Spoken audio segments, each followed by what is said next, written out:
You and I, we were meant to be. I feel it in my soul. Feel it in my soul. As a mother, the children with disabilities around the world just never left my mind. So it was kind of just the Holy Spirit bringing it back to me to keep bringing it back to Matt. Hi, my name's Matt, and this is my wife Sarah, and we live in East Grand Forks, Minnesota. I am a reliability engineer for a lubricant company here in the Red River Valley. I'm a stay-at-home mom, and I do some part-time work in communications for our church. We were married in 2006, so we've been married for almost 17 years. All throughout our marriage, I had always had this thought that we would adopt. And I would mention it every once in a while and just, say to Matt, like, oh, what do you think about adopting now or this time? And there was always something that just kind of popped up that was like, nope, not in the plans, not in the cards for right now. But after we had Gus, our fifth child, it was really when it was like, it's kind of now or never. We really need to put some thought and some prayer into this, some discernment into this, because it was something that never left my heart. As a mother, the children with disabilities around the world just never left my mind. So it was kind of just the Holy Spirit bringing it back to me to keep bringing it back to Matt. It was me that was saying no throughout it. Whether I was nervous, scared, or whatnot, didn't really know what we were getting into. I didn't come from a family that had I didn't have a lot of relatives that were adopted, or not that I knew about until I started talking with family members more. But in 2019 was when I went on a Cursillo men's retreat, and the priest one night asked everybody in the group, what's going to be the thing that's going to define your life, and what are you going to say yes to? And it was right then that I knew that I was going to go home and tell Sarah that I was ready to adopt.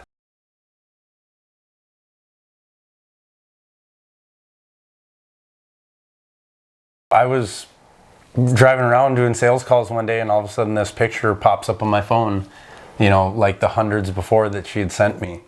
And I looked at it, and she said, I really think that he could be the one. And I just replied back with, yeah, he looks like he'd fit right in with our family. Through the adoption process of a child with special needs, there's a variety of agencies out there that advocate for children throughout the world. So all of these years that I was trying to bring this up to Matt, a lot of times it would be sparked by a cute little face in one of these profiles on these sites, and I would screenshot it and send it his way and be like, hey, what do you think about this one?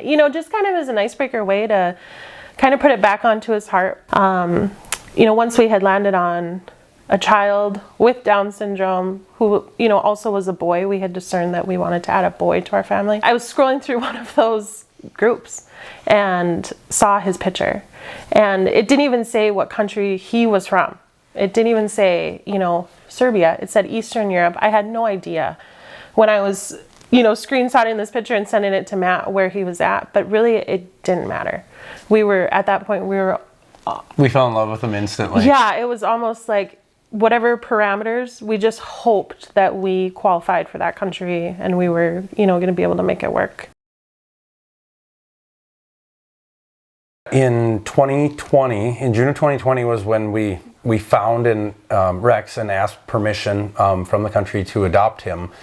We had all of our paperwork in order and submitted to the country with our dossier by January of 2021.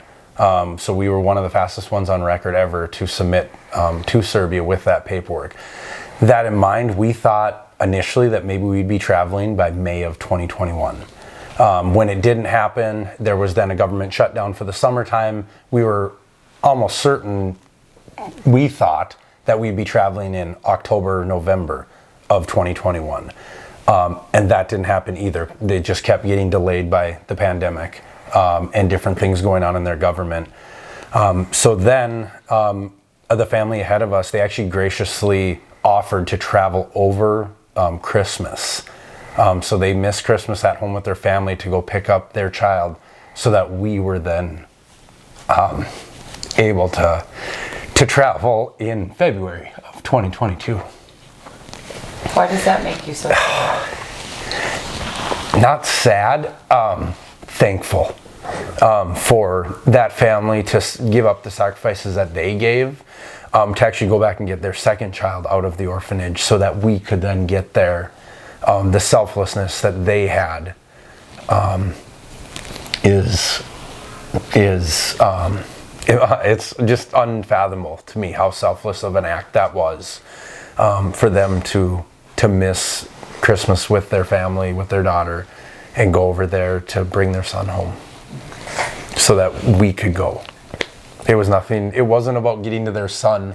They really made it more about so that we could go next, to continue the process so that families can continue traveling, to get there as quickly as possible, because he's only the 37th child adopted out of Serbia into America. So it's a very long, slow process, and there's not a lot of kids that get a chance to get out.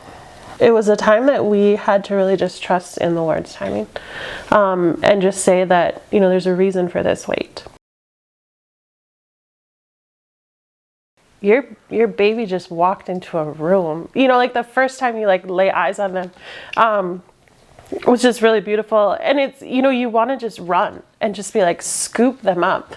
But you know, you're strangers, you know, and it was the beginning of a journey of just getting to know each other, you know, and that's where I think that's where just the general instincts of love kick in. You know, how can I relate to this child who doesn't understand me, who doesn't know what I'm saying? How can I relate to him in a way that shows him that we're here, like we're your people? While we were at the orphanage visiting, during our visits, we would get to visit around mealtime. So we were given the opportunity to feed him, to sit through those, and just to bond with him. Feeding himself was not something that he did. He would sit in his chair and he would put his hands behind his back. And then it was a puree diet for a boy that was, you know, 3.5, almost 4 years old. So there Sarah and I are feeding him, and you know, Sarah being the mom she is, trying to figure out what he's eating so that when we bring him back to the apartment, we know what kind of food we need to be buying. So yeah, after a week of spending time and getting to know one another in the orphanage itself, we were able to then take Rex to our apartment.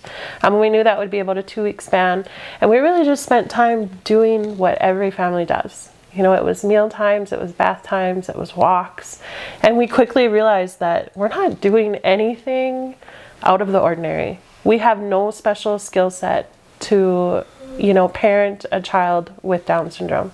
We're doing the exact same things we're doing at home with our kids every day that we were doing here. We just did those day-to-day things, and we experienced things that he probably really didn't get a chance to experience.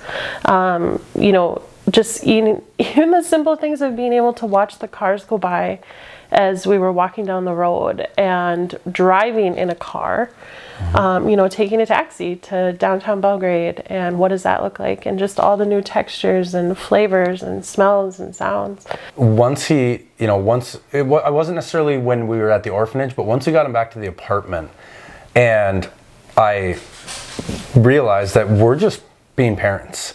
We're doing nothing different than what we did with our first 5 children. It was at that point where I started apologizing to Sarah for all the no's that I'd given. Like, why was I so scared? Why was I so afraid of adopting a child with special needs for so long?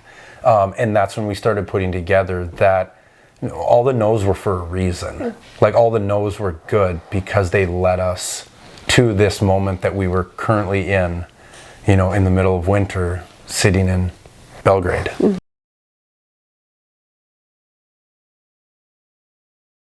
So we came off the airplane, and the doors open, and there's our kids standing there with the signs. Yeah, they all made signs. Grandpa's videotaping us walking towards them. And yeah, we all just started collapsing in on each other and crying, and everybody got their chance to meet him. It was just beautiful to see his reaction to them. You know, that, oh, maybe you sound like mom and dad sound like, you know, and just, I think there's a little bit of magic, you know, in little ones with Down syndrome and knowing kind of read the room really well. So he knew that, you know, our daughter Greta probably needed the first hug, and he just kind of sat in awe of all these people who are just doting over him, you know, and we're just waiting for him. And it was like he just melted right in. We probably took 50 family photos just sitting there, where we're kind of all sitting behind him and he's sitting in front. And I think in maybe 1 or 2 photos he was looking at the camera, and otherwise he's looking back at his siblings and us, like behind him, just kind of taking in who everybody is. Yeah. For our program, there was a lot of fees that were due very quickly. And through one of our social media posts, somebody liked a picture on Instagram. And in that person's profile, because they were somebody that was like, oh, I've never heard of that person, was the link for Bree's Gift. And that was all we could see on that person's profile on Instagram. And I clicked on it, and it was an adoption foundation funding adoptions, you know, in memory of this beautiful little girl. All I really remember was there was this one day where she calls me up, and I could tell there was some excitement, but it was, hey, I found this company that helps out people, or this foundation that helps people with adoptions, and I think we should apply. Yeah. And at that point, we were coming to the end of what we knew we would be able to, you know, to fundraise. We had done a 6-month subscription with our cookies, and we knew that we were going to come to a point where something big is going to have to happen. You know, we're going to have to find some way to finish out what we need. And really that's where, you know, Bree's Gift stepped in. So when Sarah was looking into Bree's Gift, looking through the website, and you guys were fairly new at the time, but we were just kind of discussing, like, it wasn't like the other foundations where we weren't seeing like, oh, we're applying for a $500 grant, or we're applying for a $1,000 grant. We really had no idea like what it might be. And I know Sarah was doing a majority of the communication with you. But I was absolutely blown away when Sarah called me and said, hey, Jenny just called and asked, how much do we have left? And like, they'll cover that. You know, and Matt was actually out of town when you emailed me and said, you know, like, what do you need? And I was like, he was at our hunting land, no service. I've called every person at the hunting land, and I was like, hey, can you please tell Matt to call me? Like, this is big. He needs to call me. I think the difference, you know, between Bree's Gifts, and we were thankful to get a few other small adoption grants along the way. But the difference is the community that you have behind Bree's Gift. It's a group of people that are working for a common mission. And I think every foundation has that, obviously, but the people that are behind Bree's Gift are just different. They are a passionate group of people that are working for a purpose because of the love of someone that they miss. And I think there's a beauty in that, and a drive in that that we really appreciate.